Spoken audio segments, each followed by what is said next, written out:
Welcome to this central discussion in the conference of the European Academy of Religion, which will be on the topic of the pandemic, religion and governance.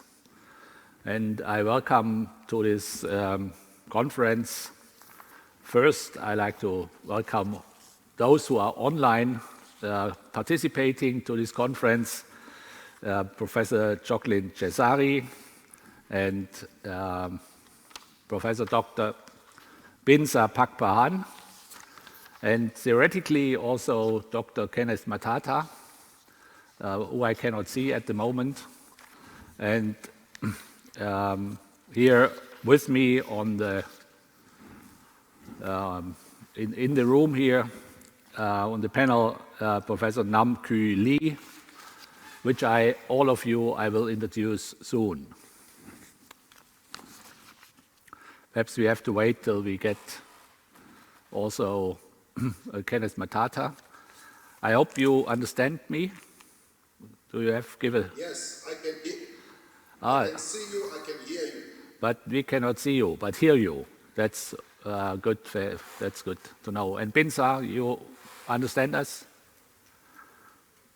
Perhaps you give a sign that you can hear us. Good. Okay. And Jocelyne, you already smiled, so I guess you understood us. So we put here is now also for me visible Kenneth Mtata. Hello, welcome all of you in the far distance to Münster.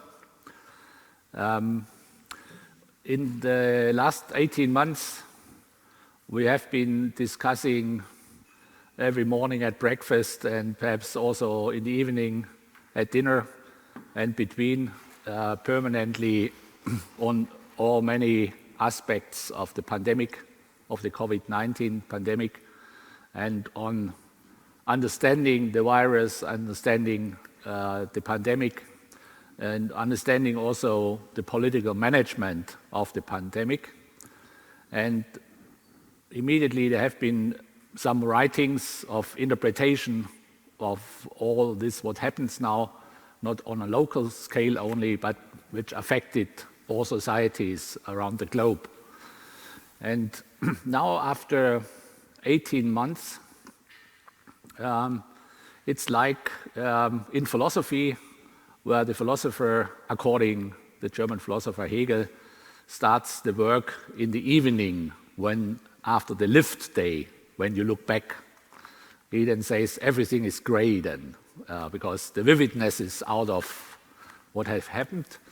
And in such a sense, I like to have a kind of reflection here in this conference on this issue, on various aspects, which the disputants want to strengthen for our discussion.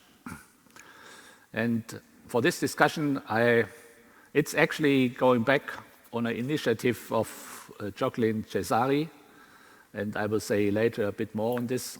And so I brought her together with three men from other countries, and so we have now a mixed discussion round.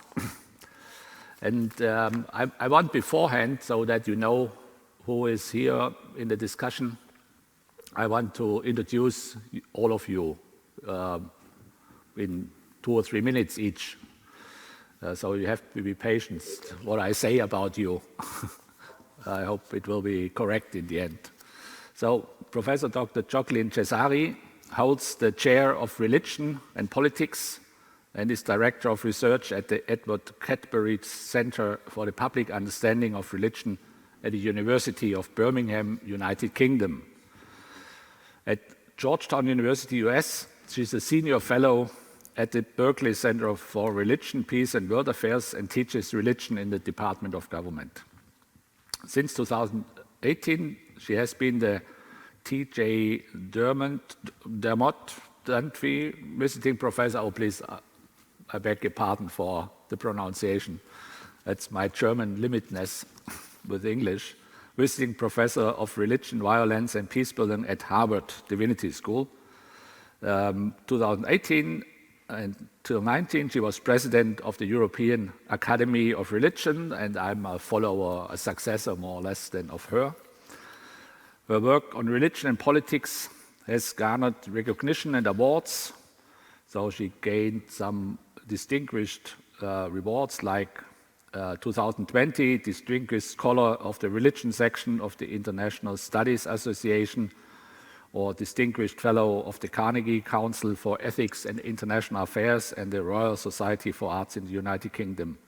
She is a professorial fellow at Australian Catholic University's Institute for Religion, Politics and Society. As we are in an academic conference, I want also to mention her recent publications, which are with the title, What is Political Islam? 2018. We have just tackled a bit political Islam, but only a little bit with the keynote lecture of Asa Karam, and also earlier in another central discussion on Islam in modern Europe, where Susanne Schröter, who has also written at the same time on this issue, contributed. But then also on Islam, Gender and Democracy in a Comparative Perspective 2017, co-authored with Jose Casanova. Another title is The Awakening of Muslim Democracy, Religion, Modernity and the State, 2014, and Why the West Fears Islam, an Exploration of Islam in Western Liberal Democracies, 2013. Within the European Academy of Religion, Jocelyne Cesari has initiated a network on religion and politics, bringing together institutions and researchers with an expertise in this field of religion and politics. In the last 18 months, has there been a concentration on the issue of the pandemic, which was one of the motives to put this topic here in the conference prominent on the agenda.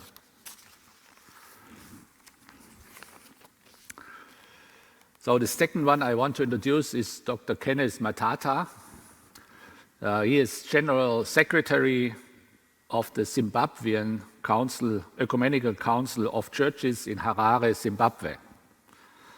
Prior to this responsibility, he was from 2010 to 2016 Study Secretary for Lutheran Theology and Practice of the Lutheran World Federation in Geneva, Switzerland.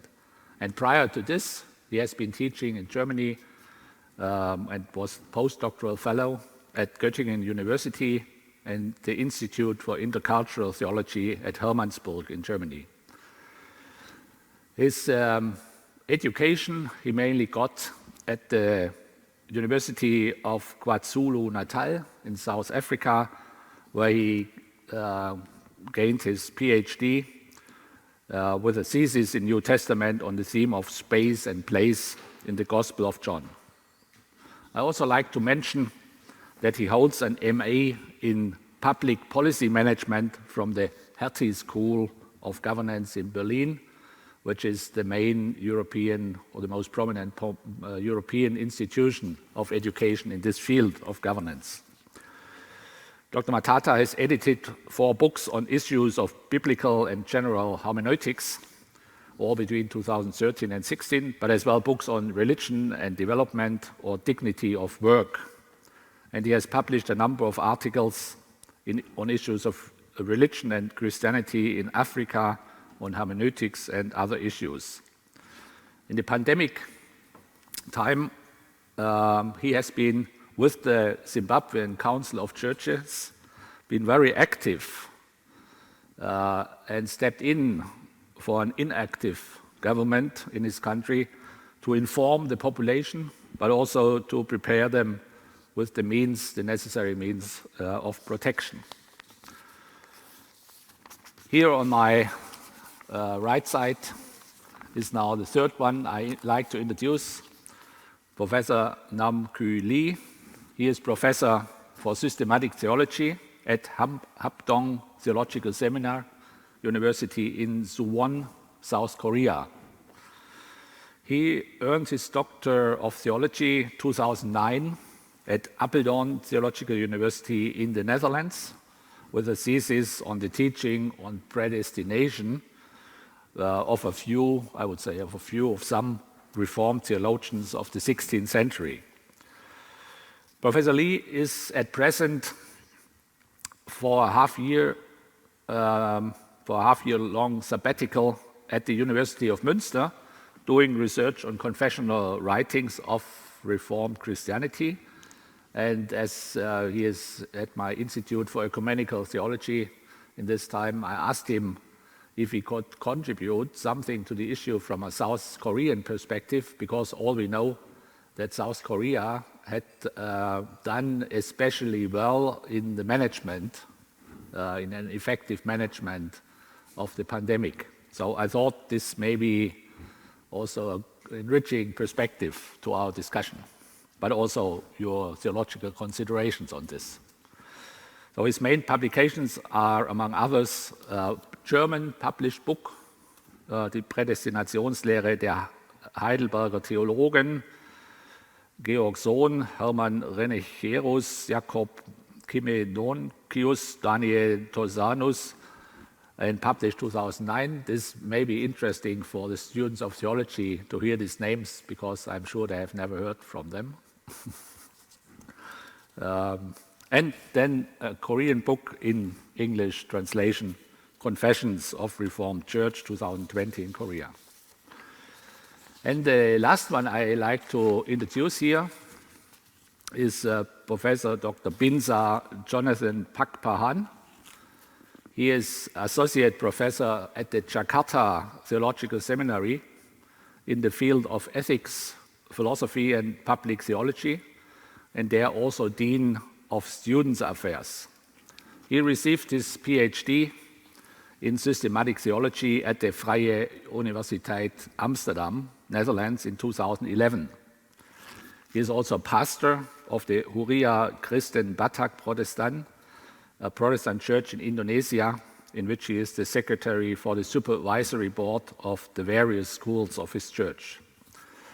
His main publication has the title God Remembers, Towards a Theology of Remembrance as a Basis of Reconciliation in Communal Conflict, Amsterdam 2012, and a book from 2016 published in Jakarta, The Power of Shame.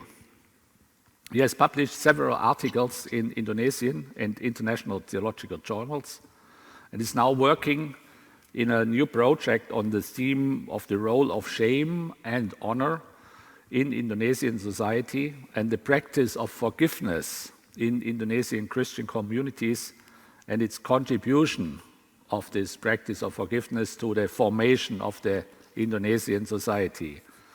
This relates to the theme of this discussion we have here, as in Germany, one minister for health has been saying at the beginning of the pandemic that later on we have to forgive a lot to each other.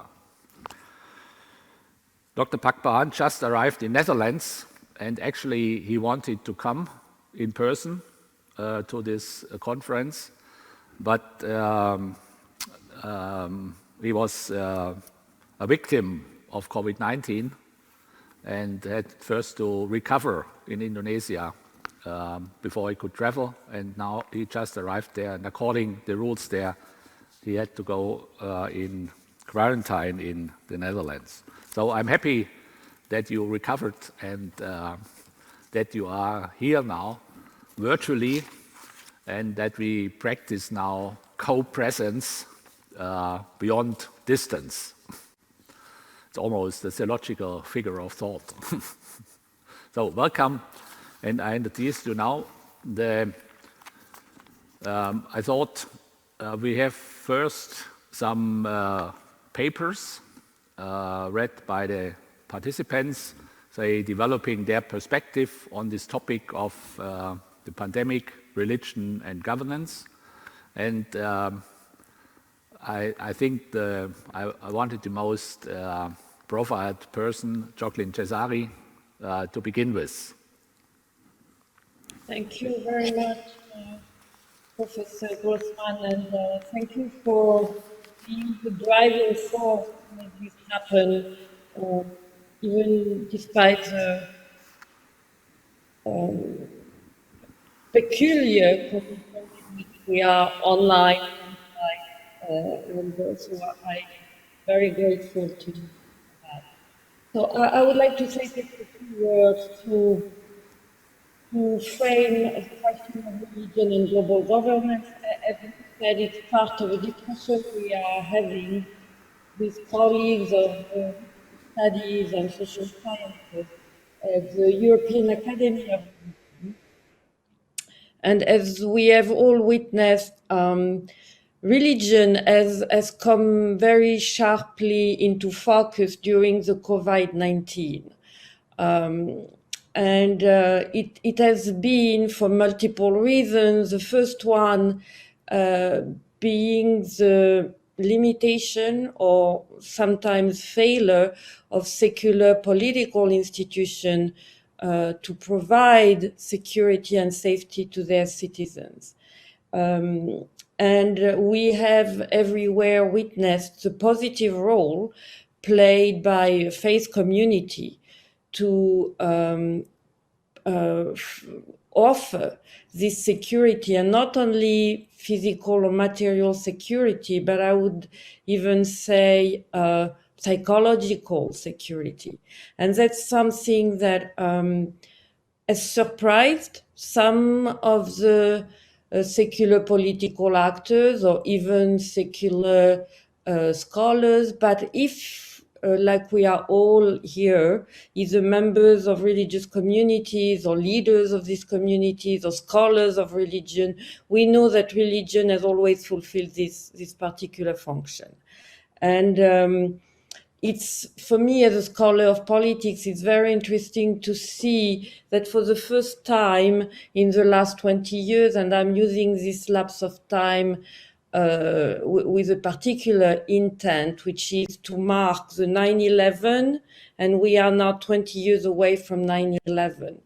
If you can recall, religion came to focus on the international scene with the attacks on the Twin Towers and the Pentagon. And since 9/11, we have spent a lot of energy and ink, I would say, to explain why and how religion have emerged as an international actor, but also an international actor with characterized by violence. And I think that's been a bias of looking at the role of religion and global governance, because scholars of politics have pretty much neglected since the beginning of the discipline, half a century ago, the role of religion. And here I would like to recall the question of Stalin in the 30s, when he was asked about, the role of the Pope, the role of the Vatican in international affairs. He said, the Pope, how many battalions? So that's exactly the lens through which religion could be seen, because it didn't really matter, since there was no tanks and military or material interest associated with religion on the international scene. And this has changed pretty much. First, the scholars of social science had to look at religion, but also the policymakers had to pay attention to religion. But as I said, the bias was to look at religion only through the lens of security or violence. And what 9/11 has opened this period, that in some ways the pandemic has shifted the lens or the perception of religion into a more positive role at the international level, but at the same time, lots of religious communities nationally have also resisted the pandemic guidelines. So you have this dual or conflicting situation, and I would like to say right there that it's neither nor, it's both. And that's makes our life as scholars a little more challenging, but I would like to say also a little more interesting, because you have the two trends unfolding. Nationally, lots of the reactions of faith communities have been also to discuss the legitimacy of the lockdown, of the mask wearing, of the confinement, and to claim their rights for religious freedom.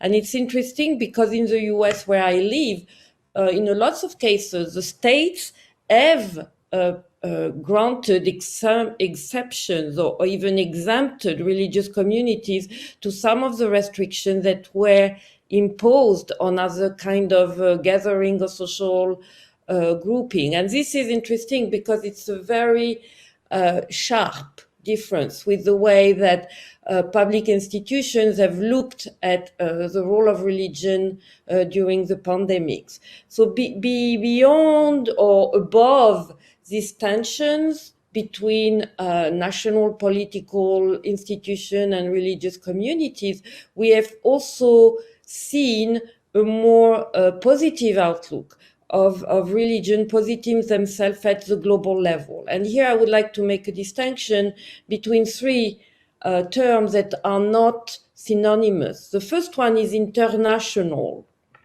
scene, and that's what we are the most familiar with, and it implies relationship between nation states. It's international. And I would say that the international system as we know it, built in 1648, so some time ago, what we call the Westphalian system was built on the assumption and agreement that only states had the right to wage war internationally, and that they had the parallel or side responsibility to maintain security within their national borders, and it means that they had to take care of religious dissensions. The 1648 agreement that create our modern international system was based on the pact that there is no more religious war that can impinge the international order because it's the end of the war of religion. And that the moment where Catholicism, and especially I would say Latin Christendom, loses its capacity to be an international actor, because it was the case before. So it means that from this date on, the role of the state has been to continually limit the role of religion to national borders. And I mean, it didn't happen overnight. You can see the multiplication of phases. I'm not going to go through it because it will take more than the limited time we have now. But it means that all religious groups and religious communities had to learn how to adapt, adjust their mission to this national framework, and in some way limit or downplay their global role. Because religion, by definition, is not defined by national boundaries or by relation between state and the international system. Think of Catholicism. Catholicism means universal. Think of the Ummah. The Ummah is made of all the Muslim believers across the world and even across time, meaning it's not only limited by space, it also includes the previous generation of Muslims. So these kind of concepts are still there, but interestingly, they have been adapted, adjusted to this national framework. So for a long time, religion completely disappeared from the political agenda for this reason. Of course, in the 60s and 70s, you see emerging what's called transnational actors, which are non-state actors, but still identified by their position in different national and political contexts, like, cultural organization, professional organization, health organization, lots of the non-state international organization or global organization of the United Nations can be called transnational in this particular aspect. And then, of course, you have what I call the global. And what we have witnessed is really the rise and greater visibility of the global role of religion. And in this light, the action and strategy of Pope Francis are very, very enlightening or very paradigmatic of what this means. Take, for example, the last encyclical, Fratelli Tutti. There is not even mention of Catholicism as a denomination or a faith tradition. The position of Pope Francis has been to look at the capacity of religious action, not doctrine as such, but religious action to change the world order. That's global governance, because governance doesn't mean that only state have the prerogative or capacity to intervene politically. This would be a government. That's what government is about. Governance entitles the legitimacy of introducing non-state organization into the process of decision making. And that's what the current strategy of the Vatican is about, and it's not decided or discussed at the national level. The position of Pope Francis is global. And of course, we talk about Fratelli Tutti, as he has previously addressed the question of refugees in the same way. And even before that, the Pope Benedict, that had a more, I would say, standard or traditional way of what the role of Catholicism would be, he still issued an encyclical about the market and the negative effect of capitalist and market economy. So these are visions that do not want to be limited to the national or international state interest. And this is appealing to citizens beyond their particular denomination of faith identity. And what is very interesting to me, because I work most of the time with non-Catholic religious communities, especially Muslim, Jewish ones, Buddhist ones, I can see how much of this position of the Vatican and Pope Francis is appealing across the board.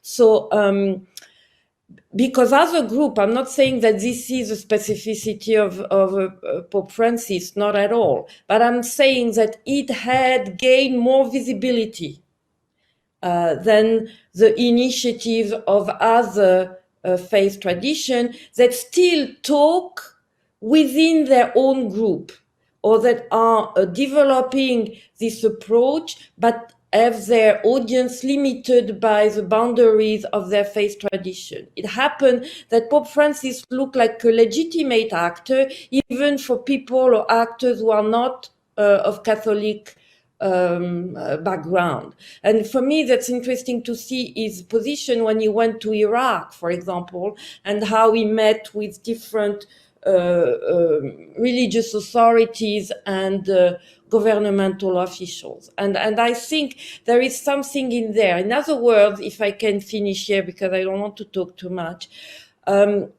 religions are having a moment globally, if I may say so. And it's a window of opportunity. I do not know how much it can last, but it cannot be just because Pope Francis is taking this position. It has to be connected to other multiple initiatives across faith community. And I would say that the young people across faith tradition are very much on this vision of their religion also contributing to global issues and playing a role of like moral witness. The goal of this governance is not to take the place of the state. Of course not. At the end of the day, the state has still the monopoly of lawmaking, but it's being able to be part of discussions that bring back what is called, the humankind interest, the interest that is not limited by national agenda or electoral cycles. And I think that's an important moment. Again, as I said, it has happened before, the role of religious authority against the weapon of mass destruction, the voice of religious group about the climate change, But until now, unfortunately, all these issues have remained limited by state interest. So that's the moment where the pandemic, because of the amplitude, I would say it's maybe the first global crisis we have been in, and how religions have come to the forefront, not only to prevent, but also to heal. Because what's happening everywhere is, because of this deficiency of the state, the moral or social contract on which the legitimacy of state action is based, this social contract has been harmed or eroded. The trust is not there anymore. And interestingly, the one that can bring alternative to this social contract or its erosion are religious communities and faith traditions. So that's the moment in which we are. So that's why I think it's a very interesting moment to look at religion and politics. And I will close there. Thank you. Much. Thank you very much.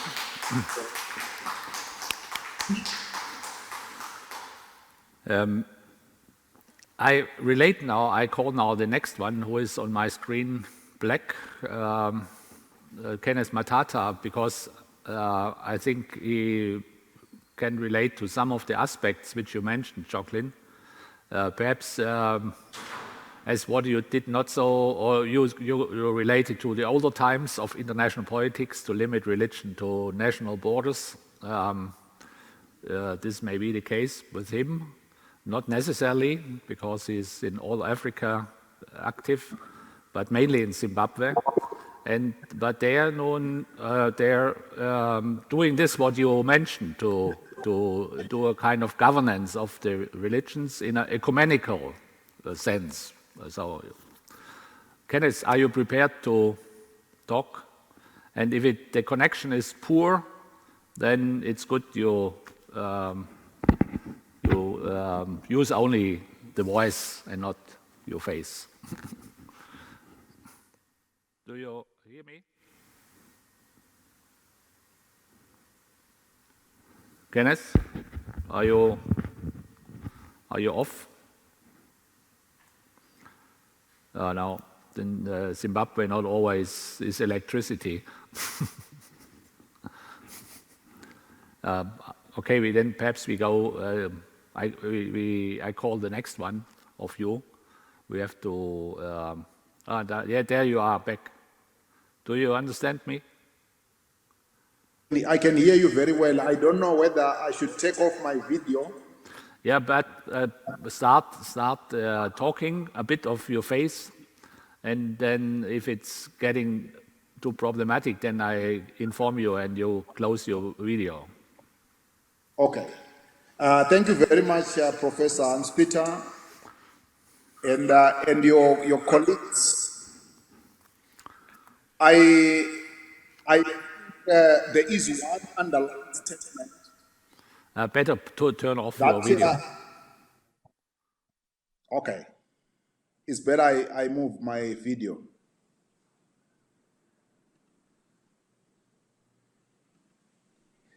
I don't know if it is better now.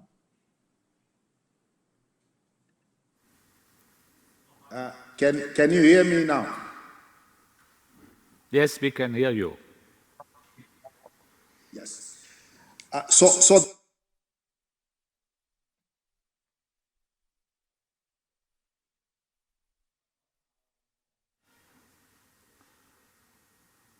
Now you're off. Sorry for this technical problems, but this is due to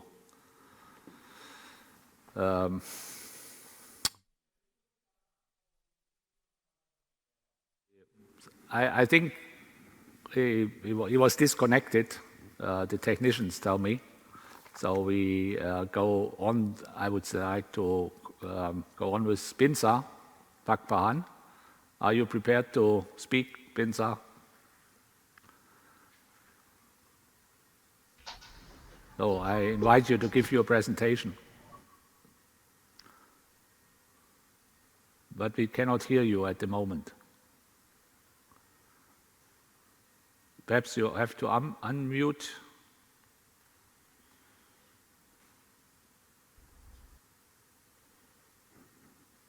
We cannot hear you.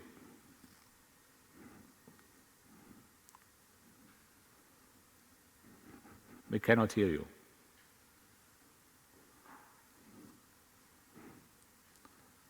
No.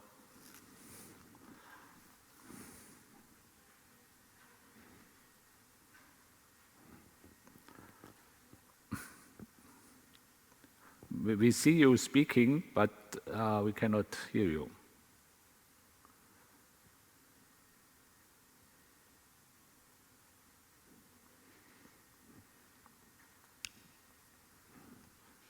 Where is the problem with him, or ist das Problem hier oder dort? Er hat sein Mikrofon nicht an der Arbeit dran. Wir schreiben ihm nach. Okay. You will get a message, Binsar.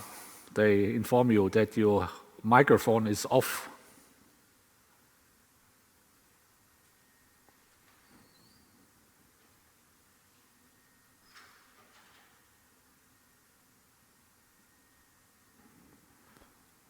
Can you hear me now? Yes, yeah, there you are. Right. It needs a little bit of refresh. Yes. Thank you very much. I had a great time of listening, and also, if I may, actually I have a presentation, but I don't know how it works. But let me just share from my side of the story. Well, at the moment, I'm residing in the Netherlands. I'm doing my sabbatical, also as a researcher here, and also working closely with Professor Grosshans. Now, in Asia, especially in Indonesia, in Indonesia, I can only say in Indonesia, I'm coming from Indonesia. Religion has always been in the public space, and religion has never left the public space. Oh yeah, I can see the presentation now. And because it's always in the public space, Indonesia also has the largest Muslim population in the world. And because of that, could you just play next, please? It doesn't move from here. So Indonesia has always has the largest Muslim population in the world, and we always hold religion very close in our heart. Even at this moment, we have a cleric, a Muslim cleric vice president, who is running together with the current president, who is doing his second term. And there's a lot of stories about cooperation between the Indonesian government and religious leaders. If something were to happen in Indonesia, for instance, let's say that the government is trying to increase the tax, they will call the religious leaders, they will have a meeting, and then they will ask the religious leaders to kind of say or campaign for them. Even they have a special place for religious leaders, and almost every meeting. The last meeting about the pandemic they had was last week, and they had a meeting about moving the capital to a new place. So they were asking for the support of the religious leaders. Now, if you see how this plays out, of course, since March 2020, religious leaders has always listened to the excuse me, let me just try this once again. Religious leaders has always been in Binsar, close contact with the Binsar, may I interrupt you?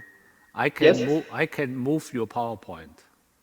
Probably okay. You cannot move, and perhaps I have now the first page, and you tell me when I have to move.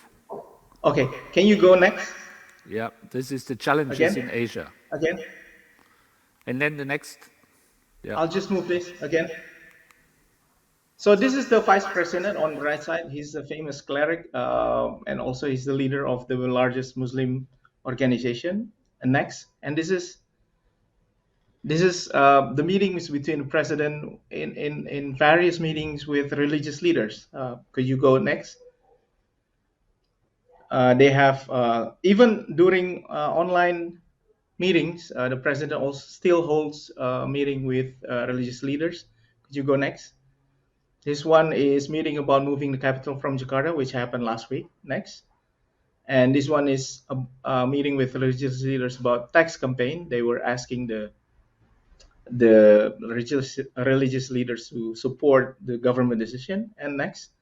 And this is the meeting with about the pandemic. You see, the president is talking to the religious leaders with masks on, and still they have the meeting with the president. Next. In March 2020, the president asked the religious institutions to hold online worship in order to stop the COVID-19 from spreading. And guess what? Of course, we supported the president's decision, even though there were protests happening elsewhere. But most of the religious institutions follow the president's request. If you see this, next. This is the first, I think this is the first YouTube channel, which was started 3 years ago. And then next. And then starting from March, everybody starts streaming their worship. Next. And you can see that the views are quite generous. We have 3,000, 4,000 views. Next.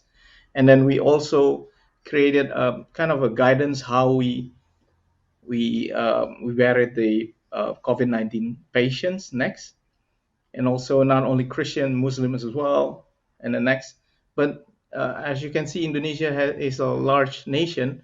Not everybody has a capacity to have online meetings. So sometimes the pastors go to villages and they preach in a complex of a few houses. And we are doing this in order to help the government stop the spreading of the virus. Next. And early in March 2020, we already have a meeting, because I was also the chair of the Indonesian Communion of Churches Commission on Theology. So we made this pastoral letter regarding how we can celebrate the Holy Communion, the Easter week in 2020, and give several guidance on how you can do the Holy Communion, of course. And next, of course, but this is not free, you know. By the last week of February 2021, so we started vaccinating people in Indonesia in 2021, January. By the last week of February, religious leaders have received their first dose of COVID-19 vaccine. So if you can see on your screen, the first stage, after the president, after medical personnel, they vaccinated us. I got the vaccine at the end of February, but still I still infected with the Delta variant, but it was not really it was not really I was not really ill. So at the second stage, then you have the army, third stage market actors, and then the fourth, the public. So you see, religious leaders have a very important role in the Indonesian society. Next. These are the pictures. There is a funny moment during the vaccine, because I was also there in this place. So this was taken in the biggest mosque in Indonesia, which is the Istiqlal Mosque, really close to the president's palace. And then it was crowded with people, and then the police has to stop the vaccination process because it was against the safety protocol.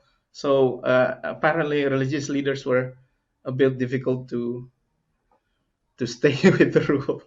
Next. So most religious institutions in Indonesia are listening to the government's position on COVID-19, except the last celebration in 2021, which the government said, well, you should not go. We have a tradition that everybody will go to their hometown, and then the government say, well, you should not go. But there was no travel restrictions, and everybody went back to their hometown. Most people, and after their return, a month after that, then we got another surge in the pandemic. So who are next? Who are the ones rejecting the government's position? A small part of Muslim hardliners. Most people will say them radical groups who were the president's opposition during the 2019 presidential election. And it is very important for me to say that the opponent of our current president was installed as a minister of defense in this administration. So the leader of the opposition is already inside the coalition of the government, but still the hardliners are still rejecting the position of the government. Next, the second one, who are the rejecting the government's position? A small number of churches and pastors in remote provinces, or a small number of Pentecostal church leaders, not so many. However, this pro-government stance next is not innocent, because the Indonesian government is paying influencers, social media savvy, to support their decisions and influence the society since 2017. It was their their policy to pay all these social media activists to support their decisions. So a lot of Indonesian people are now, if you are active in social media, a lot of them are divided into the pro-government and the ones who are against the government. But the pro-government, the Christians, are mostly pro-government. What happened is, next, during the pandemic, the government decided to create a law to pass a law that was seemed unjust, especially for the communion of churches in Indonesia, because again, I'm the chair of the Commission of Theology, so we saw this. There's injustice, and it was passed in a hurry during the pandemic. So there was a lot of big demonstrations, and we sent a letter saying that we should postpone this, but the president insists we will do this. So at that time, the communion of churches received a lot of backlash from the society, especially from churches. So this is the first backlash that we had when we were protesting against government's decision that were made during the pandemic era. And then next, a few months later, in December, Indonesian Minister of Social Affairs, who is responsible for dealing the economical impact of the pandemic, was arrested for corruption. He's a Christian. He's a member of my church. And then he was replaced, but the stories were buried. You can hardly hear the stories anymore. It was big news then, but not anymore right now. So next, the Indonesian government decided that we have a commission of corruption eradication, who is really, highly honored in the society.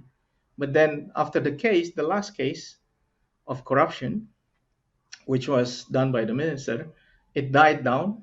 The optimism of the society died down. So they made several officers of the commission to take nationalism test.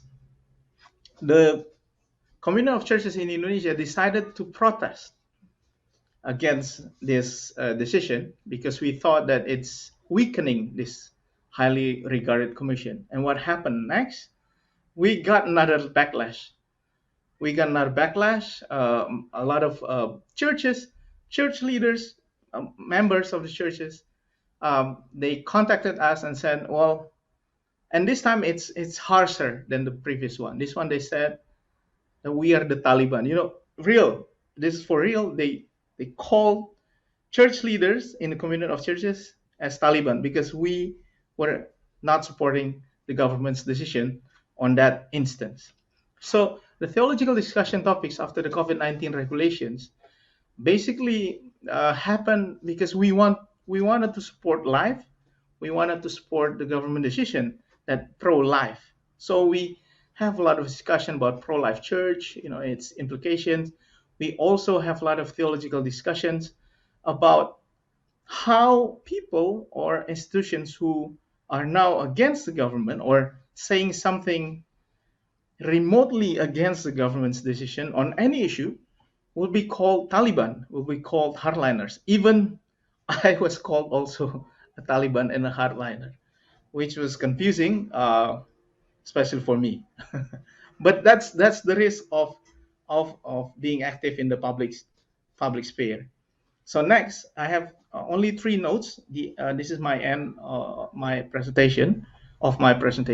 My learning from the Indonesian experience. I think the question should be, how far should the church listen and obey the government on governmental policies to stopping the spread of the virus? Because not all of the decisions are good, I think. Of course, they made mistakes.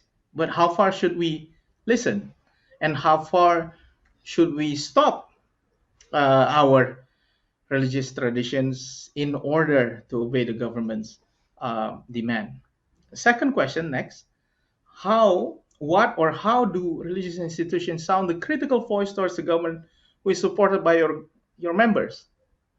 So it's a bit difficult to go against the government that is loved by your member, right? Even though we know the backdrop of that decision. And the last one is how do we choose between freedom and free speech? The last one. How do we choose between the freedom and free speech as act of critical partner of the government? But this stance is also used by the radical groups. Or how do you support the government's hard stance towards dissenting voices over their policies that is often suppressive toward the radical groups? But you can also imagine that this kind of decision is also used to go after everybody who has a dissenting opinion. So right now we are really standing in a really hard place, between a hard rock and a hard place, because we love the government, but we should be critical to the government. But then our members don't want us to be critical to the government because they said everybody who is critical towards the government is Taliban. And they're afraid of the growing numbers of radical groups. So they said, I think it is better for the president to take a hard stance to stop the radicalizations in Indonesia. So that is my take on this pandemic, because the Indonesian government sometimes use this time to make different decisions that is somehow related or not related to the pandemic, but they made the decisions now during the pandemic season. So that is my thought, and I think churches should be critical. I think churches should still voice their concern, even though the members of the churches are against them. And by this, I end my presentation. Thank you very much.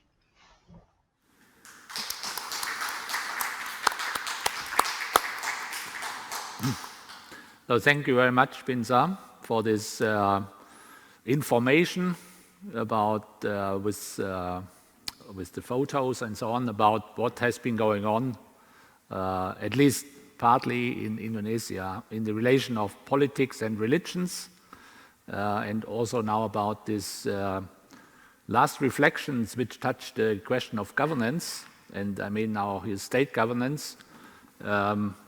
It seems to be that in some societies there is a trend supported by the pandemic to go more in direction authoritarian regulations, and therefore it's an important question which you raised with your example here.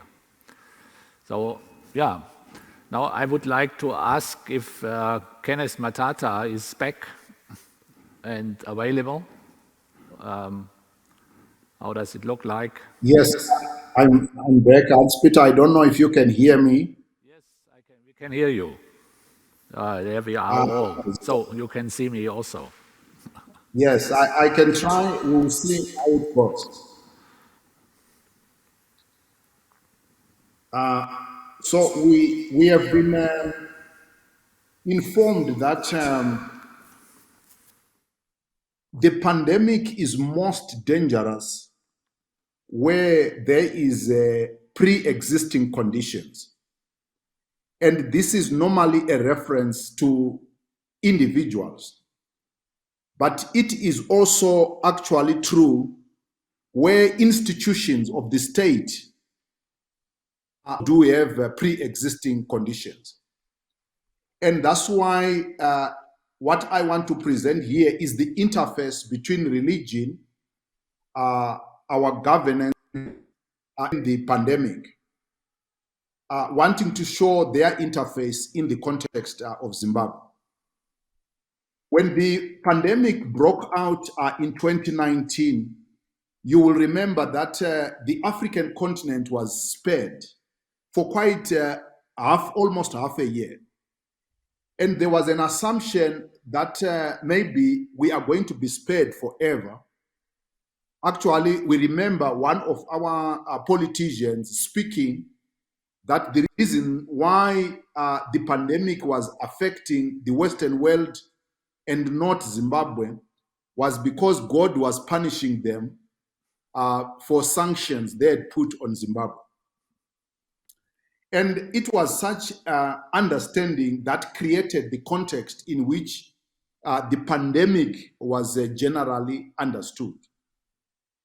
The pandemic also came at a time when our doctors and nurses were on strike, so our health sector was not prepared at all. And this created a very nervous condition for many people in the nation. But if you come to religion, you will realize that the breakup of the pandemic created many religious explanations in our context. Three of them were most prominent. The first one was an explanation that actually the pandemic did not exist. It was just a creation so that people can succumb to the temptation of a vaccination, so that it can be fulfilled the call that was prophesied in the book of Revelation, that people will be forced to get a mark, what is called the mark of the beast. When you read from Revelation 13, you come across this verse which says, it also forced on all people, great and small, rich and poor, free and slave, to receive a mark on their right hands or on their foreheads, so that they could not buy or sell unless they had the mark, which is the name of the beast or the number on its name. This calls for wisdom. Let the person who has insight calculate the number of the beast, for it is the number of a man. The number is 666. So actually, these prophets would come out and say that they are coming to bring divine wisdom to explain what is happening. It is a ploy that has been created to force everyone to take this number. Actually, this understanding got buttressed when it came clear that those who had been vaccinated will be allowed to travel in public transport, and they would be allowed in public spaces. This almost confirmed this kind of understanding. The second explanation was the explanation that we were entering the end times. So here it was understood that we are entering a geopolitical war between Russia and the United States and China, and that in this war, it is a precursor to Armageddon, the war that was predicted in Revelation. And actually, if we read from the old commentary on the book of Revelation by William Hendrickson, he says that this interpretation shows that God has been sudden break forth God suddenly breaks forth in history when his people are under immense pressure. For this cause, Armageddon is the symbol of every battle in which, when the need is greatest and the believers are oppressed, the Lord suddenly reveals his power and in the interest of the distressed people, and he defeats the enemy. When the Sennacheribs, 185,000 were slain by the angel of Jehovah, that is the shadow of the final Armageddon.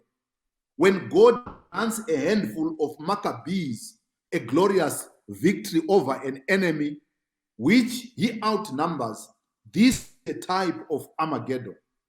But the real great Armageddon, final Armageddon, coincides with the time of Satan's little season.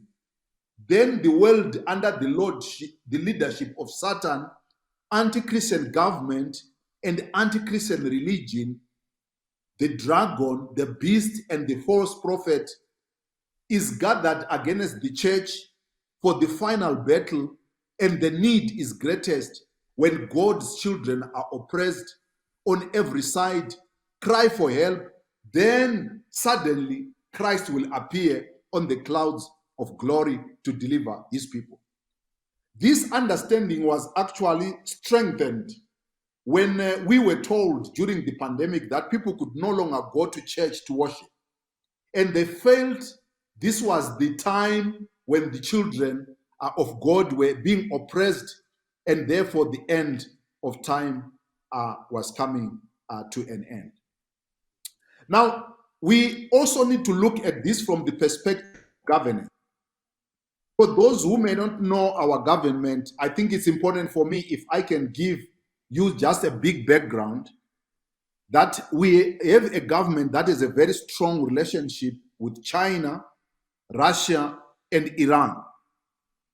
And one of our ministers during this pandemic was overheard speaking in secret that actually this was a pandemic that was created in China.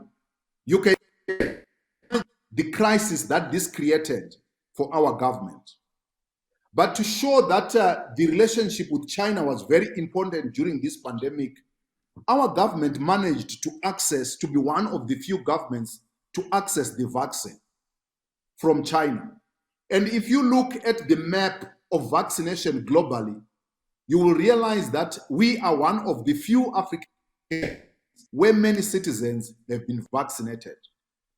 But the vaccine hesitancy that we still have is because of the religious fundamentalist explanations that I gave at the beginning. These still linger in the minds of many people who believe that participating in the vaccination program is something that threatens the Christian faith. And I think now it has become a little bit more complicated because the government has gone on to open up worship spaces only on condition that one is vaccinated. And for many, this has been interpreted in this eschatological end of times interpretation. It is also important that we note that in the last, in this year, 2 years of pandemic, we have seen that the relationship between the opposition and the ruling party have been very frosty. And the law has therefore been used to restrict movements and organizing and grouping of people. From the perspective of the opposition, this has been used as a way to use the law to restrict democratic participation. And as we move towards elections in 2023, there is actually fear that this restriction can be used to limit participation in the upcoming election. It is also important for us to note that the pandemic came just 2 years after a change of government that had been facilitated by the military. And we realized that the key generals, army generals who were involved in this transition, all of them have died during this pandemic. There have been many theories, but some of these theories assume that they were eliminated, that they could no longer create another transition because of this pandemic. So it has been a pandemic that is taking place in the context of a political transition in which religion is serving a function both to slow down participation in addressing the scientific aspects of the pandemic, but at the same time, where political gamesmanship is also playing out to consolidate power.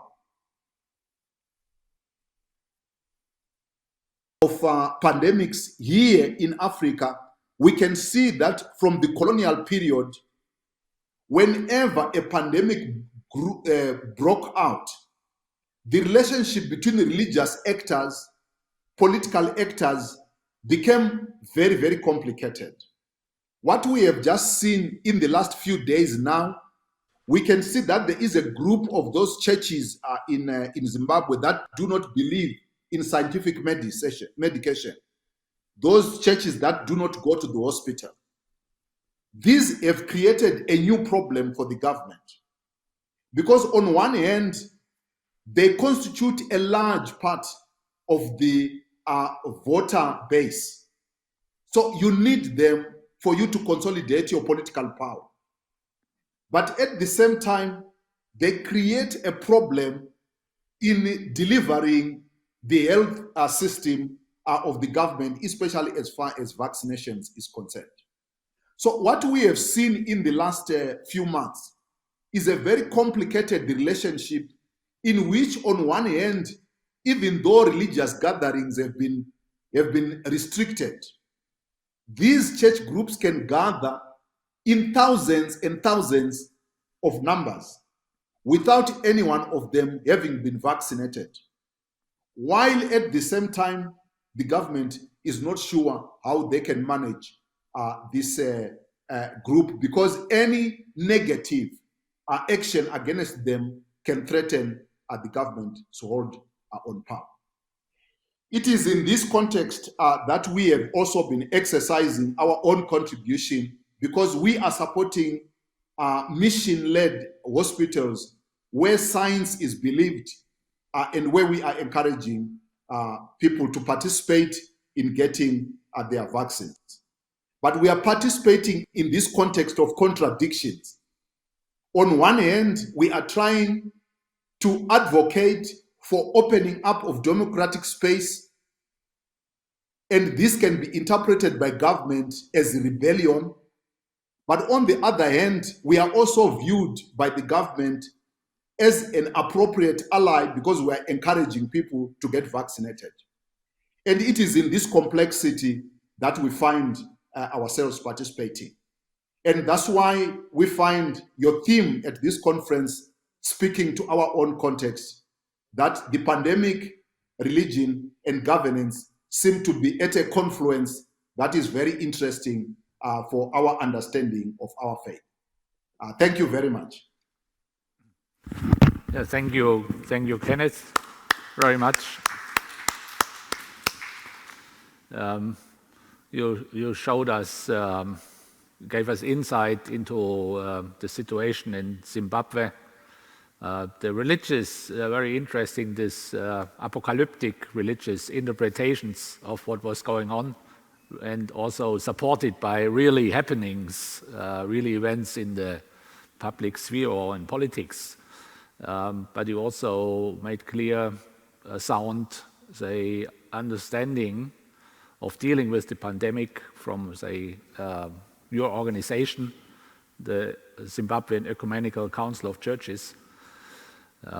Yeah, so thank you very much, and especially for making very clear these ambivalences in the relation, say, of churches to politics.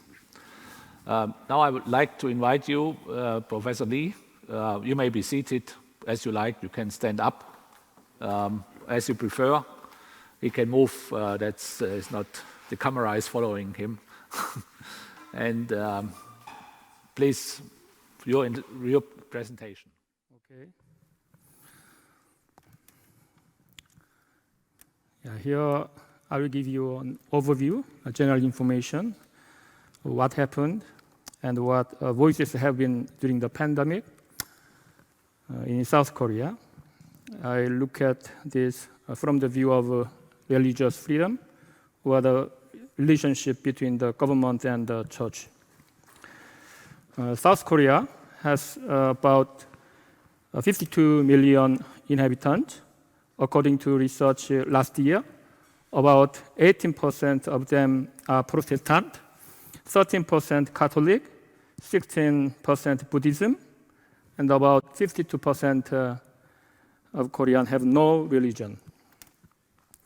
I will deal with this topic from the standpoint of Protestantism, especially the denomination to which I belong.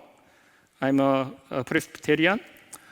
1/5 of Korea's population is Protestant, and 2/3 of them are Presbyterian. I will deliver this topic with 6 points. Point 1, Korea's first mass infection due to a religious group. The first corona infection was reported on the 20th of January 2020. Korea's total death toll from COVID-19 is 2,200 so far. It is small compared to other countries. It has been known that South Korea has been controlling the situation with a low loss of life. But South Korea has not always been a good model for virus control. It was the second worst situation in the world due to a religious group called Shincheonji. The group believe a man called Lee Man-hee as a Holy Spirit or the second coming of Jesus. Its gatherings were in the range of 100 people without wearing face masks, and some of them attended their meetings even with the symptoms. As a result, about 5,000 confirmed cases occurred within just 2 weeks. The number of cases, 5,000 within just 2 weeks, was huge and shocking enough at the time. And then South Korea had the second highest case number after China, and many other countries began restricting the entry of travelers from South Korea. Also, Shincheonji was known as a heretic religious group. The fact that the first significant mass infection occurred at religious gatherings, the fact deeply engraved on people's minds certain concerns and fears about religious gatherings and public worship. And second point, the government measures. According to Article 20 of the Constitution of South Korea, all citizens shall enjoy freedom of religion, and there should be no state religion, and there should be a separation of the state and religion. Therefore, in the Constitution, there is a very clear freedom of religion, no state religion, and clear separation between the state and religion.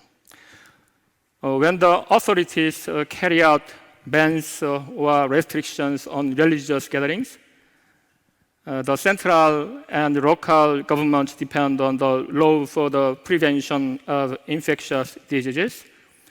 According to Section 42 of this law, the Minister of Health and Welfare, the head of Korea Centers for Disease Control and Prevention, and the local authorities should restrict or prohibit public events, gatherings, ceremonies, or the gatherings of persons.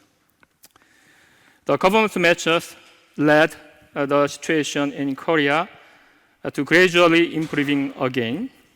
And as the other countries were peaking, South Korea was starting to control the situation without extreme lockdowns such as curfews. The government could slow the spread of the virus by isolating the infected and people who interacted with them.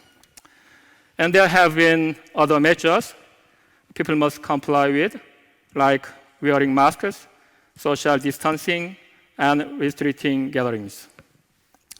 However, there have been criticisms that these orders and measures conflict with human rights. There have been criticisms of violating the protection of personal information because of tracing the way of an infected and disclose that information. In addition, there have been criticisms of undermining freedom of gatherings and freedom of religion because of prohibiting and restricting gatherings. And point 3, collectivism.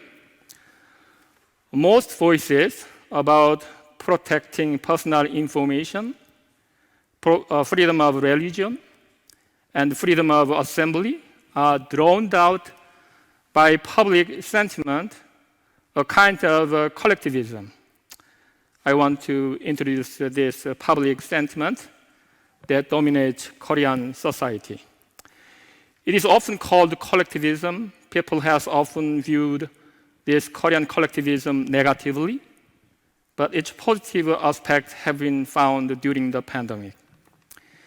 They say Korean people love their communities or groups they belong to. To us, sometimes the community is more valuable than the individual. That spirit of protecting our society and people's lives is strong in us.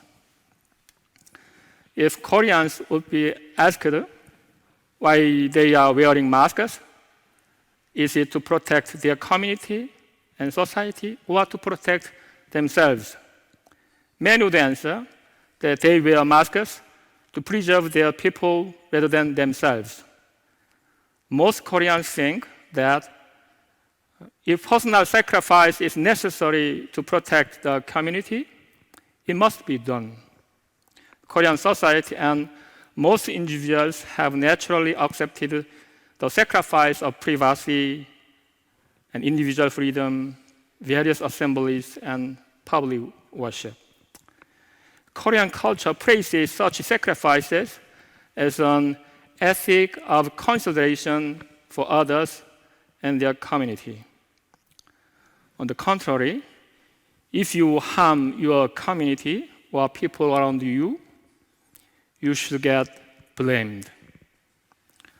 Such collectivism has become more prominent in the context of the pandemic. The government has appealed to this collectivism to follow the guidelines. The church had to be careful not to receive criticism from collectivism.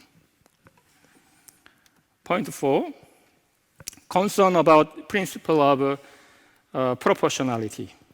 However, among a few constitutional scholars, there is an argument that we should carefully look at whether there are elements of unconstitutionality from the viewpoint of freedom of religion or freedom of gatherings.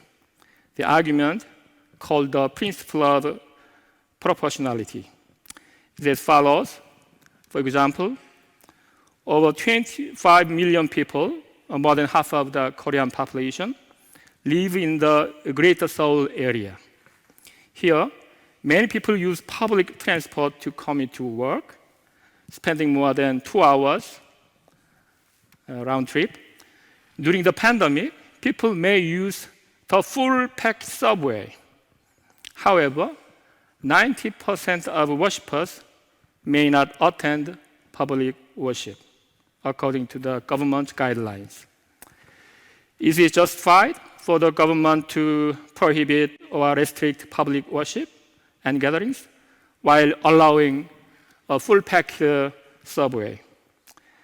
If the situation is so serious that the government violates freedom of gatherings, how can the government allow the crowded transport?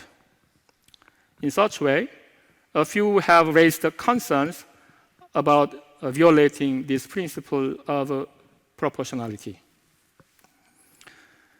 Point 5, anti-guidelines.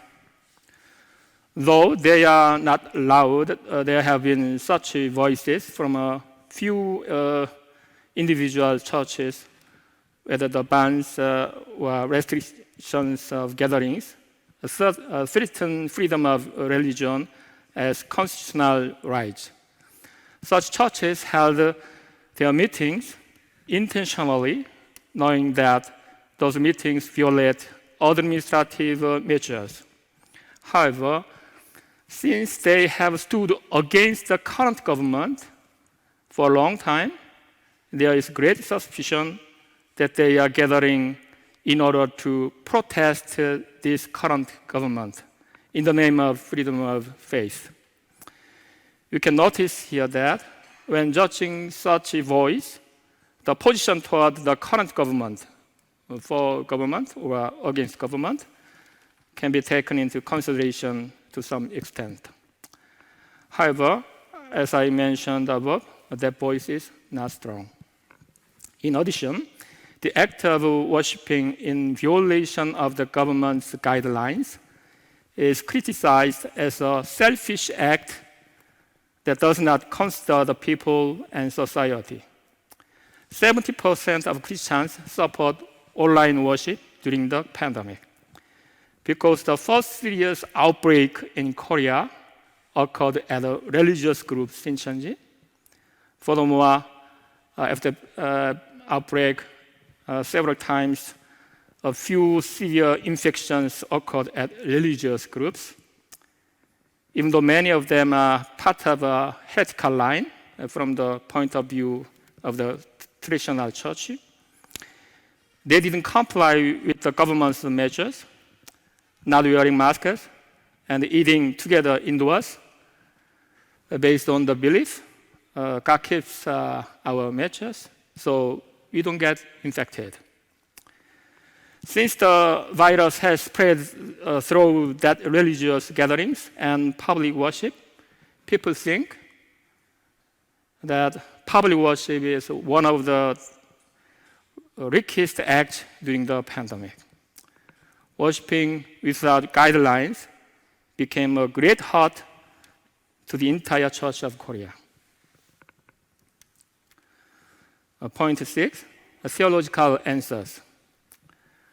When the government and local authorities first ordered a ban or restriction on face-to-face worship, a few questions arose. I want to deal with two questions here. The first question is, there is a clear separation between church and state in the Constitution. Can, however, the government control church worship? Isn't the government's intention violating religious freedom? Also, a few theologians expressed disappointment at the government's strong guidelines. Most theologians reasoned that the intention of the government and the local government is not to violate religious freedom. These measures are just one of the alternative efforts to slow the spread of the virus. The government should do its best to protect citizens from infection. If the government is negligent in controlling this infectious situation, it should be revoked by the citizens. God has established the governing authorities for what is right, with which the church could and should cooperate. Through the government measures, if citizens are protected and our daily lives are restored, it also means restoring our safe worship in the church. Thus, in a broader context, the government's action is not violating freedom of faith, but helping public worship.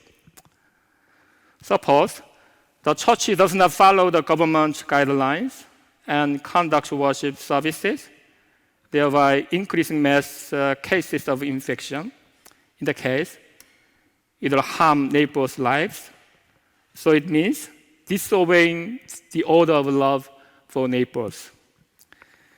In the case of an epidemic, the act of gathering within the church is not just a problem within the church, but is linked to a responsibility for the neighbors.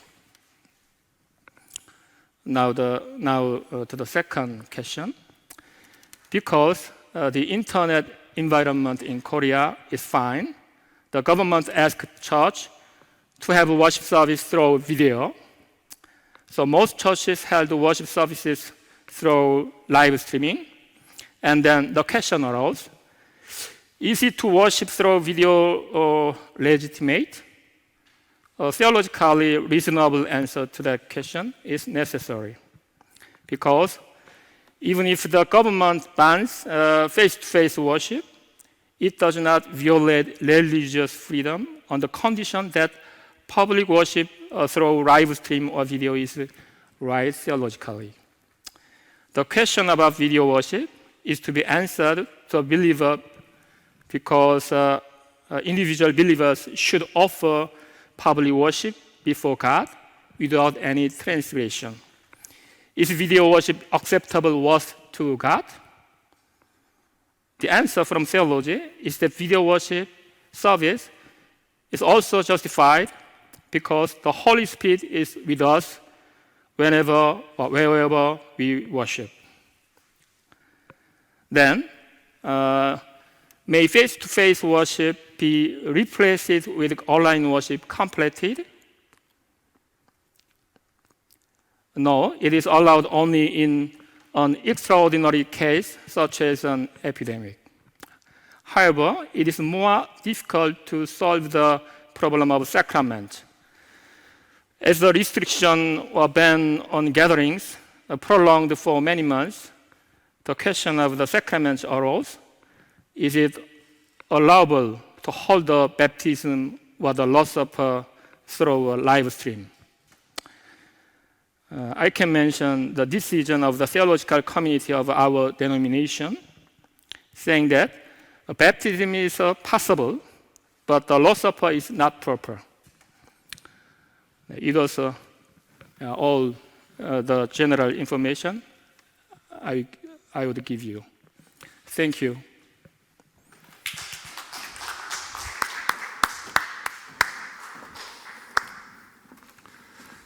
Thank you very much, Professor Lee, for these 6 points. Yes.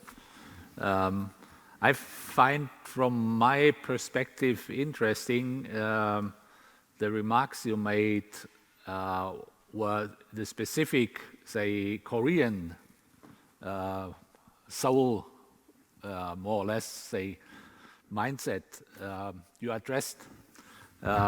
Because in our country, it was very difficult to refer to South Korea as an example of an effective management of the pandemic, because it was always said, okay, they have this specific Buddhist tradition and this communal sense, and this cannot be, we cannot learn anything from them. I was not so sure if this is really true, and always had the suspicion that this is the old prejudice against Orientalism. I also find interesting what you said about the relativity, because I think this is also a widespread problem, that on the one hand, certain things are possible by the political management, by governance, like using the subway, the transportation, the public transportation, but fundamental rights cannot be executed and lived out. So therefore, one has also to question what real relevance have the fundamental, basic or human rights which are written in the Constitution. when it comes to a test case like the pandemic, then, say, transportation problems are more important than religious practice, more or less. Or some other practice as well, like the freedom of art, or even freedom of science. Our doctoral student could not use the libraries for doing research. So where should they go? So there's this kind of relativity. I'm happy that you addressed this point, and you also gave some impulses or some insight into this kind of adaptation processes of your religion to the pandemic. What is essential? Where can we have a variation? With the sacraments, it's difficult. With other practices, it may be easier. And everything under the, say, the main slogan or motto of the loving of the neighbor, but nevertheless keeping up communal worship. So thank you very much for this, which also gave some insight. Now, Jocelyne, as you started and now listened to these colleagues, you may have had some impressions and some immediate whatever kind of reactions, whatever kind of. So I would like to give you the word to articulate how you received these statements. First, thanks to the three panelists. It was fascinating to see that despite the specificity of each context, a few points came very strongly across. The first one is indeed what I was saying in the beginning, that most of the debate on the pandemic and the discussion about the status of religion nationally. And this is something to keep an eye on, because I don't think that there is a possible global governance without looking and connecting to the current national issues across religious communities. The second point is that the relationship between state and public institution and religious communities, as I like very much our colleague who said, you know, like for individuals, the pre-existing condition was a factor in the gravity of virus, and that's the same thing for institution, in the sense that the pre-existing equilibrium between state and religion had an impact on the way that the public health guideline or the particular measures to ensure the safety or the body safety of citizens was received, these particular measures, how they were received by religious communities. And here the term governance comes very much in the light. Governance ideally means that the state takes on partners, again, not to do the law in itself, but to influence the lawmaking. And what all the cases have shown is actually that the state try to connect with religious institutions in order to justify their actions, not to associate the religious group as partners in the decision process. And I think it came very strongly in the presentation of our colleague from Indonesia. I mean, that was clear, this misunderstanding where the religious authorities wanted to be part of the process, and the states were more interested in having its action validated by the religious group. And that's the challenge here. But what I find fascinating in all these cases that do not deal with the situation of religion in Europe or in America, America. You said from the Indonesian case, the pre-existing presence of strong religious voices in the public space.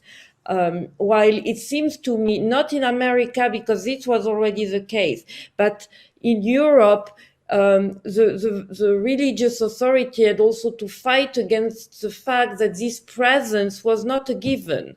I had lots of conversation with religious groups in the UK. There was an attempt by the state to shut them down.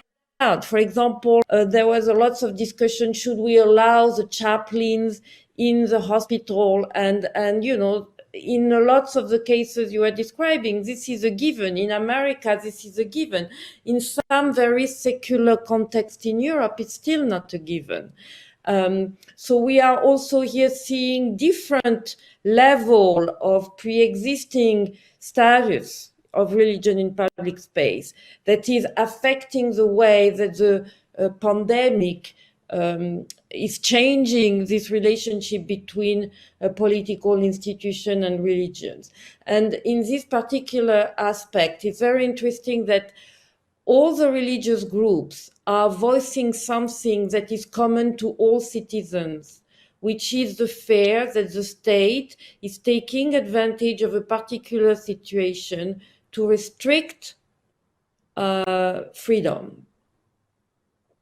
And here I see also this common point of what I call refounding the social contract.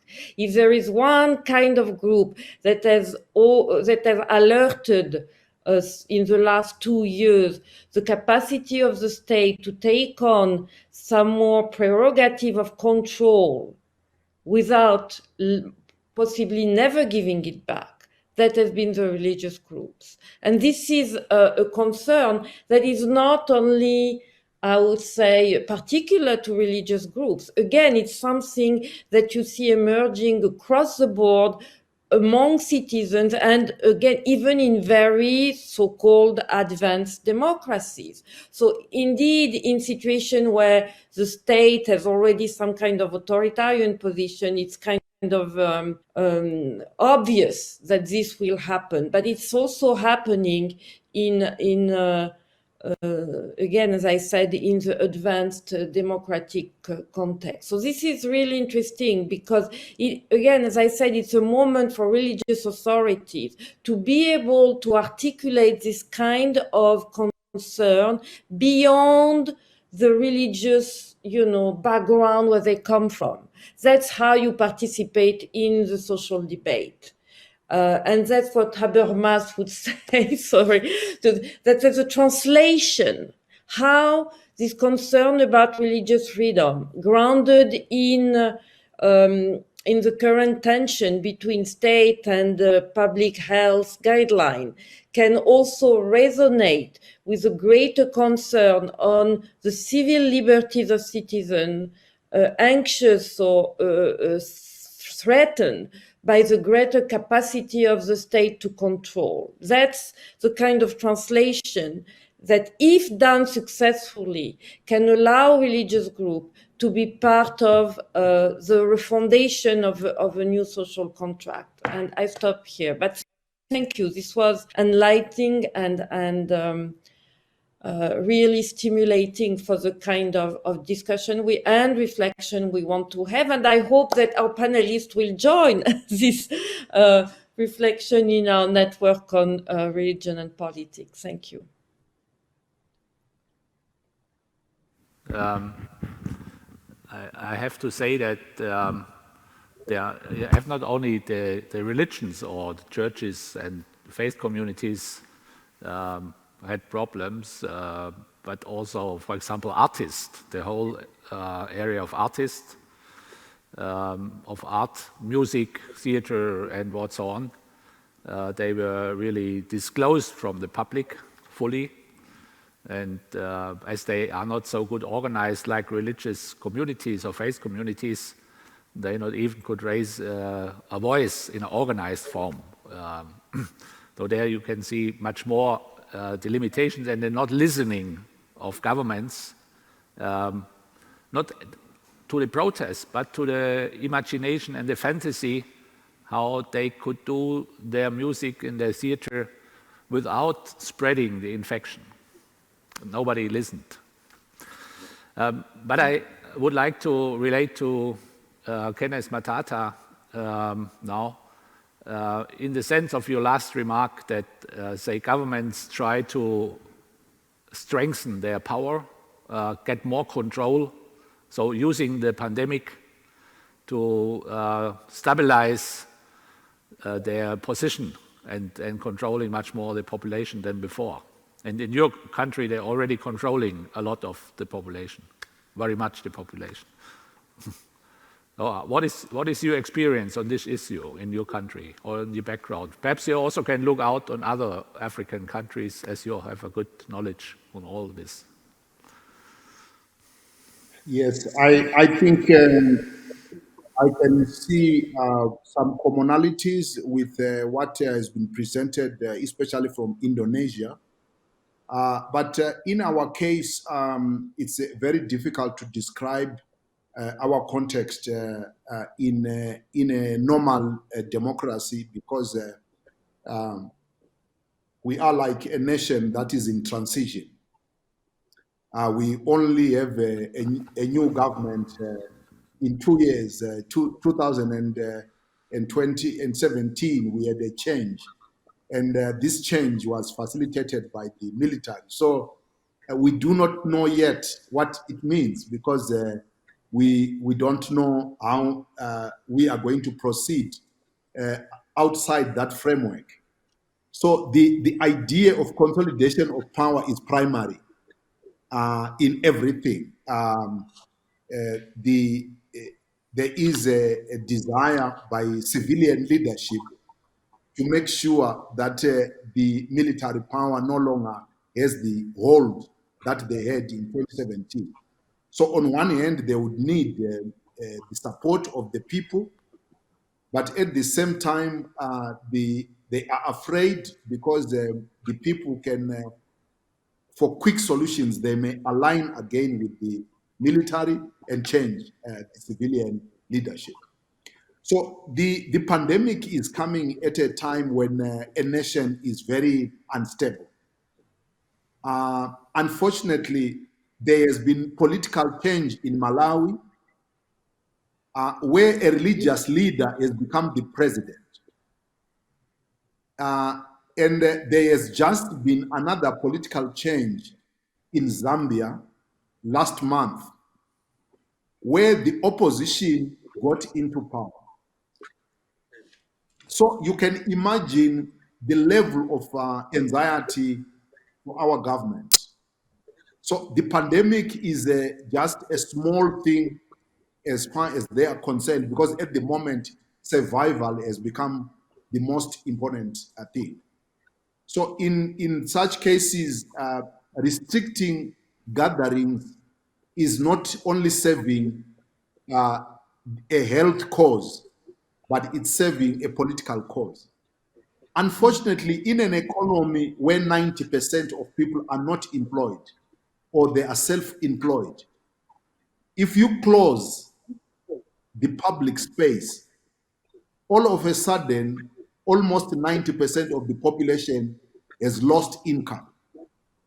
So it creates a new challenge. And then people disregard the law to control themselves because they think it's better to die of COVID than to die of hunger. So this is the kind of complexity that we find ourselves in. Thank you. Thank you, Kenneth. I want now to jump back to our South Korean colleague and ask him, I mean, you have given now, say, a critical analysis of the South Korean development, modest critical analysis. But in a certain sense, it appeared to me that South Korea has been done a very effective management of the pandemic, and not in the authoritarian style of the neighbor China, but still within democratic framework. And I have my idea of what have been the some elements which are different, say, from Europe or North America or some other countries, what South Korea did. And perhaps you could explain your perspective now, say, on this, say, effectiveness.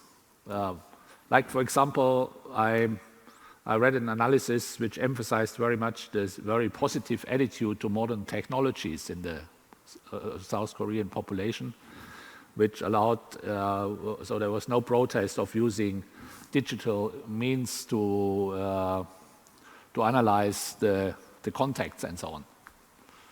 Perhaps you could say why you think, or what was it in South Korea which made it an effective management of the pandemic? Yes, the government measures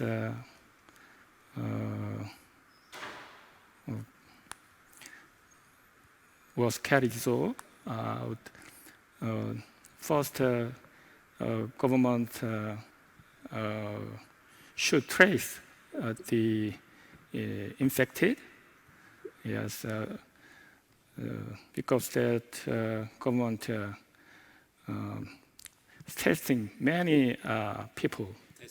Testing, and identify the infected and the people who were infection with the infected, and then government isolating the people, quarantine. Yeah, but there is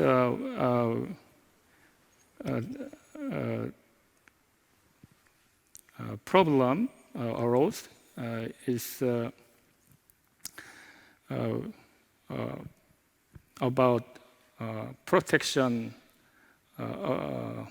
privacy, information of the person, because the government disclosed the information of the infected, or the way of infected, or you went to a bar, you went to a hotel. Where they have been, everybody yes. knew afterwards.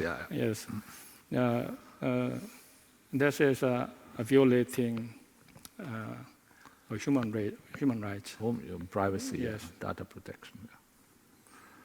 Thank you very much for this short. I wanted only to, because it was critical to learn, say, about effective pandemic management and the problems which are specifically involved in this issue, which obviously in Germany was taken very serious, protecting of private information and private data. And then I think many things have become ineffective, in a sense. So, Jocelyne, as you are the political analyst and in political science, how do you think, in respect, say, also is also a question of governance, in a sense, to say this balance between what he just mentioned was the privacy and the personal data protection, and say the effectiveness of managing such a pandemic. Do you have a good formula for which goes into a good direction? That's a $1 million question. No, I don't. I cannot respond to that. What I can say, that's why these 20 years are critical. 9/11 opened the path for all states, including in the West. The discussion about protection against terror has led to a multiple restriction of citizen activities. And there are data that show that since 9/11 until now, European states that are considered the most secular have increased control of all citizens, and especially citizens with religious backgrounds. All of them. Of course, the Muslims are on top, but do not think for 1 minute that this capacity of control remains only targeted to the Muslims. So we see a clear attempt of the control goes with a greater discrimination, and all the data are there. The rise of state discrimination, what we call in our jargon governmental discrimination of religion, has increased over the last 20 years, and it's clear from all the testimony and discussion here that it's going to keep going. So the other face of that is indeed the capacity of citizens to articulate, to be able to show that this is not the way to go, especially not even in the democratization transition or the consolidation of power that our colleague from Zimbabwe was referring to. But that's I think the most challenging, because there is also this kind of secular move, especially in the way that, you know, this kind of protest or disagreement cannot involve religious voices. And that's, I see, an issue.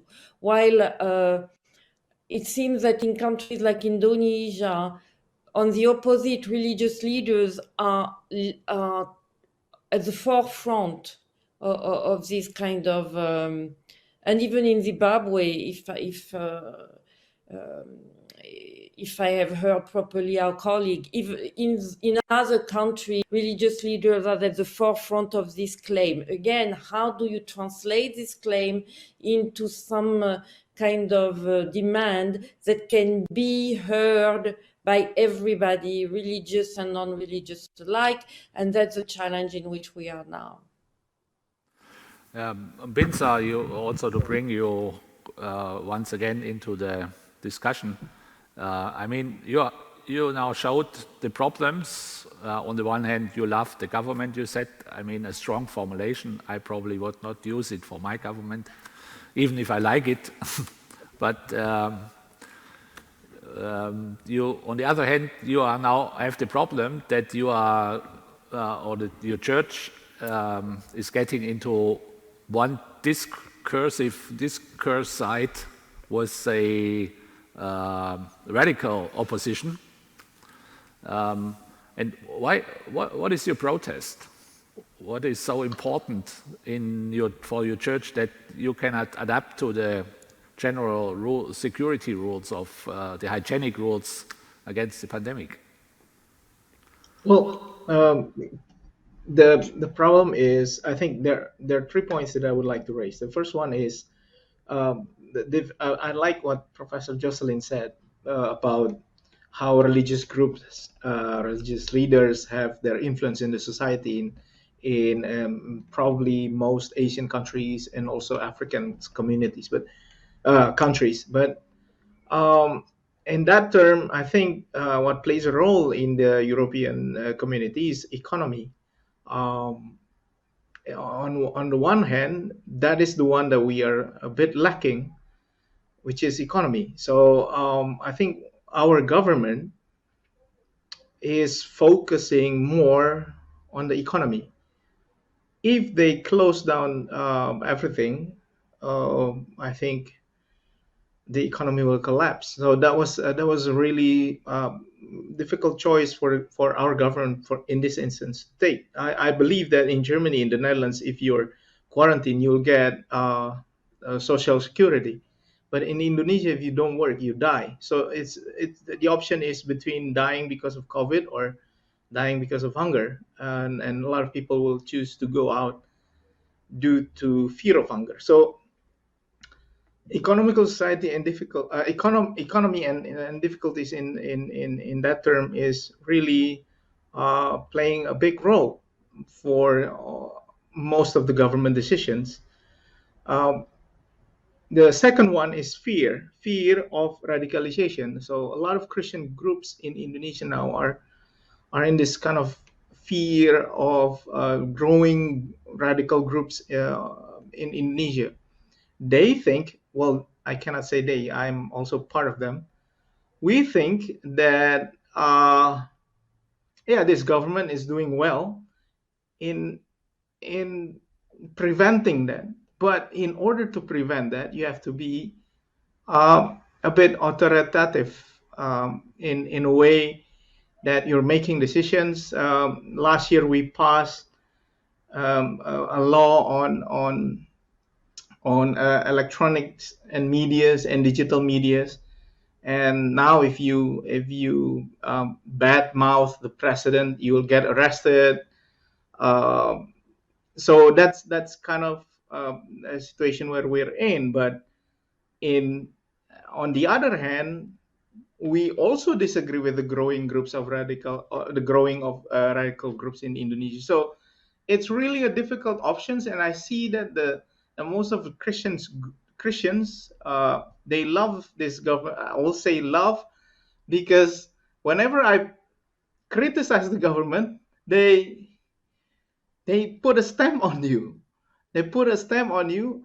Like I told you before, I was stamped as a supporter of radical groups, of Muslims radical groups, and which is surprising for me because that's not my position at all. But for most of Christians in Indonesia, if you protest what the government say, you belong to that group. So some groups fear the radical groups, so they said it's better to be authoritative and to have freedom. But then on the other hand, economy is different. So whenever we watch news about how the pandemic is being handled in other societies, believe it or not, we are a little bit confused about why people would reject the vaccine. Because everybody in Indonesia is standing in line for a vaccine, but we couldn't get one because we don't have enough stock. And then we are looking at this news, and also here in the Netherlands, I saw people are not wearing masks anymore. If you go, it's a bit a strange situation for me. I'm coming from double mask country, and then 18 hours later, no one is wearing a mask. That's a different situation because the economical power and also the high regards on freedom. But actually, what I would like to mention also to Professor Lee, and this is also my question: is there underlying also situation of the Confucianism, where you should listen to your government? Because also in Muslim, a lot of my Muslim friends and brothers and sisters, they have this teaching that you have to listen to the clerics, and whenever the clerics say something, you listen to them. That's why the government is trying to justify their decisions by approaching religious leaders, but it doesn't happen to Christians.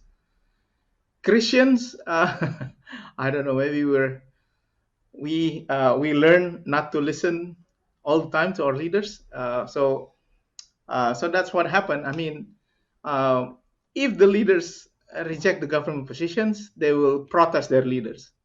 That's for the Christians. For the Muslims, it's a bit different. So there's this underlying reasoning, fear of radicalization, different economical power, and also the love of freedom, and also the love for authority. So that's my take on this issue. Yeah, thank you for the keyword which you gave to me, to my mind, because I wanted to talk with you, as we are a very international discussion group now, and from Europe in the east, on my left, and then global south, and two with me and Jocelyne, two say Westerners, people. I would like to ask you now something, or say something on this international dimension of the distribution of the vaccines, and say on this international solidarities. So we are a global village in a sense, but then some streets are the better streets and always served first streets, and others are the back streets or something like this. So what is your sense about this, say, this distribution, this way the distribution of the vaccines is is going on. Perhaps you first want to add something, Binsar. Yeah. Yes, thank you very much. I think I've seen a pattern. I don't know if you agree with this or not. I've seen a pattern that the more advanced you are in economy, you have more vaccines. I think the more freedom you want to have in terms of whether you want to get the vaccine shots or not. When you are in a really poor situation, all you depend on is the story that the government gave you that the vaccine works, and if you get the shot, you can go out and do your work. So this strikes me the most because if I go out from my quarantine period in Den Haag, in the Netherlands, I can go get my shots anywhere, anytime. In Indonesia, you have to stand in line. You have to register, and then you have to stand in line to get the vaccine shot. Well, if you're religious leaders, you can get it anywhere. But if you're just, you're just a layperson, then you have to do all the process, all the steps, and it gets worse. If you live in Jakarta, you get it easier. If you live in remote areas, there are some areas who still don't have the vaccine up until now. So this injustice, or the different power that each country has, even cities, depends on their economical strength. And strange enough, it correlates with their will to have as much as freedom as they want. So the more vaccines you have, I think the more choice you want to have whether you want to be vaccinated or not. It's a bit, mesmerizing. It's a bit confusing for me, but I think that's the question that we have to ask. We are not on the same page on this pandemic. So has there been a discussion in Indonesia on this rule of your government that the people receiving the vaccine first have to be in the age group between 18 and 59? I mean, from a Christian point of view, you could have said perhaps the most vulnerable first and then the young and healthy at the end, but you decided otherwise. Well, was this because of the preference of economy? No, actually, the seniors first. The seniors got their shots first, and then afterwards the young ones. But again, in rural areas, they don't have the vaccine. So not even everyone doesn't have the vaccine. Not only the seniors or the youngs. Not one of them get the vaccine. I also would like to address this question to you. How do you think about this international dimension in this international management of the pandemic?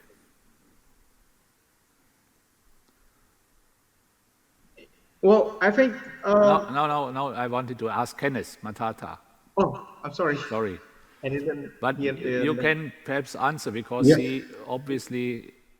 Are you there, Kenneth? Yes, I can hear you. But we have problems to hear you. Can you hear me now? Yes.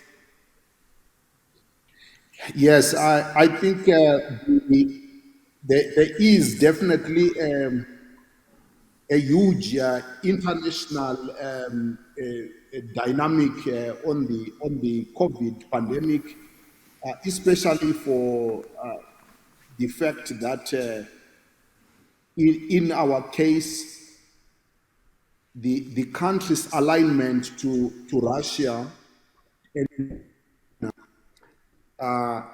from the beginning as a bearing on the narrative around the pandemic.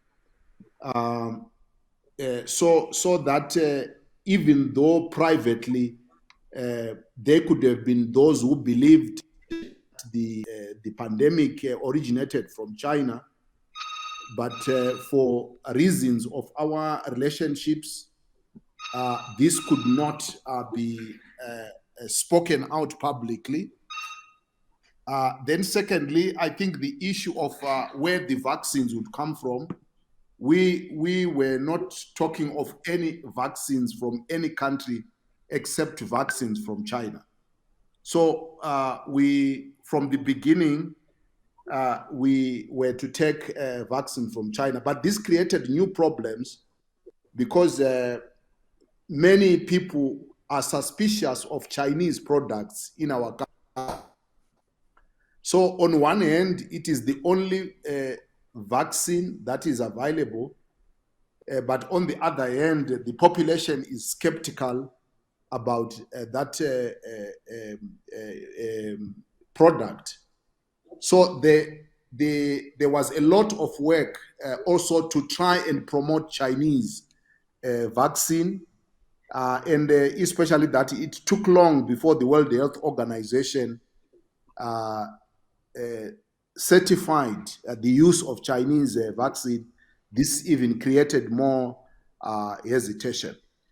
But I think the big challenge that we are facing at the moment is how the rights to produce vaccines can be distributed. Because at the moment, many countries see this as a business issue, but also as an economic issue. But the call from some of the African countries, led by South Africa, is that it's an emergency situation which requires the distribution of the right to produce, but also the opening up of the intellectual property, so that we can share this knowledge, because it's knowledge that has come out of a crisis. I think it's an ethical issue on one hand, and for religious people of faith, this comes out also as an ethical issue. Yet at the same time, it also raises the question of how do we deal with the investment that has been put in the development of these vaccines. Thank you, Kenneth. We are coming now to the end of our discussion, and I would like to give the last word to Jocelyne once more, because you have been the inspirer of this discussion round, and perhaps you may make some concluding considerations, also looking on this, say, international problematic. Yes, thank you, Hans. First, I want to thank all the panelists and their insight of all these national situations. And one question that maybe we can do this in another setting or continue the discussion, but all of your churches and religious organizations are also connected to these global groups I was mentioning too, Christians group, Muslim groups. And so what we have witnessed is actually a tension between these national actions of churches or religious group and the global trend I was referring to. And that's something that should be followed and observed and discussed. And it didn't come at all in any of your presentation, which I think is the proof that the international system has worked well, in the sense that everybody is national. Yeah. So all religious groups are national now, which is interesting. So that's a connection between the global trends that exist in all religious tradition and the fact that these global trends may clash, not always reinforce the national status or understanding of what is the role of religion in society. So that's one. And the second one is the attempt to create a sort of connection between the global initiative in each tradition or religious groups. And that's not interfaith dialogue. that's, I think, a dead end, because interfaith dialogue is about discussing doctrine and how we come together, which is not the goal here. The goal is about building the capacity of religion as a moral actor. It's not about the doctrine. And the tension is there in all groups. Some people still stick, some religious leaders still stick to the question of doctrine. Others are more open to investment in social issues. And if you look at religious cooperation through this angle, it's a very promising venue. Again, the new generation are all on board with that. So, and that's where the global role can also be strengthened. What I was saying in the beginning, looking at Pope Francis, is not that he is doing what everybody should do. No, it's that he is the poster sign, so to speak, of what is happening, or the kind of discussions that are happening in all tradition, but he's the only one seen in this light at the international level. So how do we create connection, or do we create traction for having others join this position internationally and or globally? And I think that's also a second point. This is actually discussed in lots of religious groups I know outside Catholic, and that's something also to follow. So these are the 2 points that I think maybe if we reconvene in a more human situation next year, we could also discuss how this has gone or not on the international scene. So that would be my takeaway from here. Thank you very much, Jocelyne. I am sure the participants here could say something on this issue. I had asked them especially to inform also about what happened in their countries and their contexts, because I find important to look on the diversity of developments and also on the really diversity of reactions to this issue. And especially Kenneth Mtata, he could tell you a lot about the international connectedness in the issues, in all these issues of, say, health emergency or development or whatever humanity crisis, but also from Indonesian and from South Korea. But this would be our own topic to look on, say, in the Catholic Church. It's obvious because it's one organization.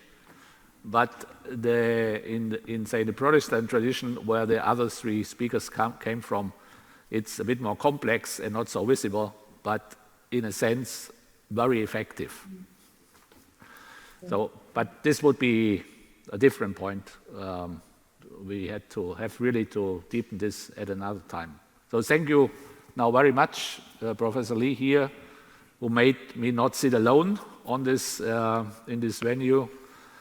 For Kenneth Mtata in Harare, and I greet you, and I ask for excuse to all online and also participants here that he was not so often visible, to Binsar Pakpahan and to Jocelyne Cesari, to having this discussion and deepening our reflection on this issue of pandemic in these aspects of the religious communities and governance. So thank you very much, and see you then. Thank you.